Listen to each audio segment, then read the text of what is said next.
magacaagu waa Ibliis waxaa tahay makhluuq aad u layaab badan oo muddo insaanka dhibaato la daba socday waxaan jeclaysanay bisha Ramadaan inkastoo aad xabsi ku jirto inaan su'aalo kooban ku weydiino waad weydiin kartaa waxaad rabtaa maxaa laga abuuray waxa laga abuuray dabaan qiiq lahayn waxaan ahay siloonaha mugdiga iyo xumaanta ee ka ilaaban aragga xagee deganaan jirtay markii hore waxaan ku noolaa samaawaadka dabada toddobaad maxay ahayd shaqadaadu waxaan ahaa ku si weyneeya raxmaanka waxaanan ka mid noqday muqarrabiinta sida aadka uga agdhow allah wax kaa maqnaa miyaa jiray maya waxba igama maqnayn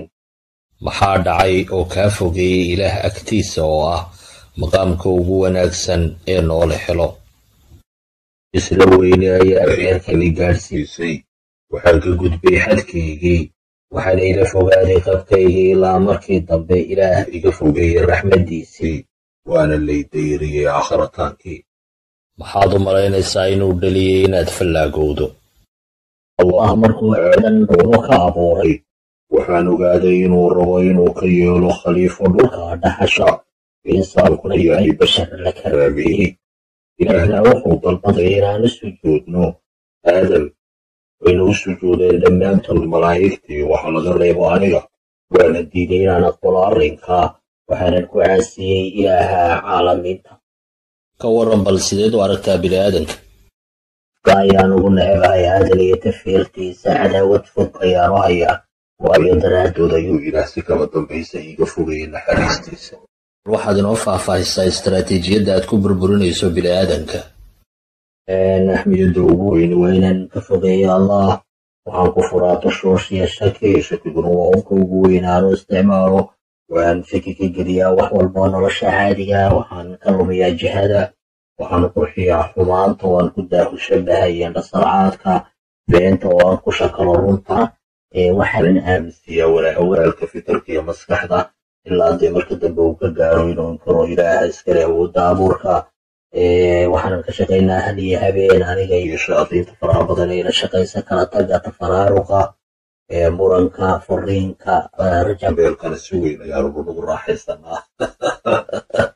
waxaanan ka dubinaa aakhirka nolosha adduunka si aan uga lumino waddada loo qaado nolosha dambe ee aakhiro waana runtii istaraatiijiyad cad oo si weyn aan wax badan runtii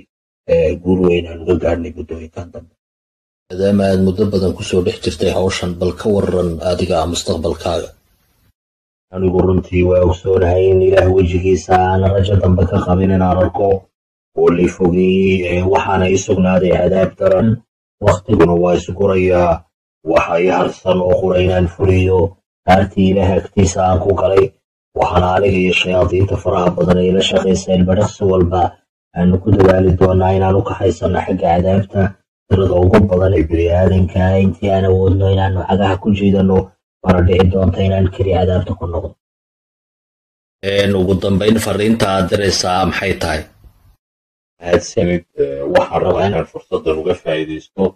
waan xaggaan ka salaamo ummadda soomaaliyeed guud ahaan runtii si weyn ayaan ugu hambalyaynayaa markaan xasuusta dembiyada waaweyn ee gacmaha kula jiraan dilka barakicinta iyo kufsiga leh markaan fiirsho facebook kuwa ka qaylinaya kuwa hoynaya kuwa caytamaya kuwa ka fadeexaynaya rag iyo dumarka xumaanta naadinaya kuwa qabyaalada barakaysanaya kuwa isdaawinaya xoolahaba kasii liita waxa kaaga sii daran inta sii sheer garaynaysa ee xumaanta sii faafinaysa soomaalida run ahaantii aad dunida ayaan ugu jeclahay waa dad faniya waxaan leeyahay xaggaa ka sii wada waa inoo ismaqal dambe Soomaali Merigoley waa inay xisi doonaa kaasi wuxuu ahaa Ibliis oo bisha Ramadaan taariikhda dunida markii ugu horreysay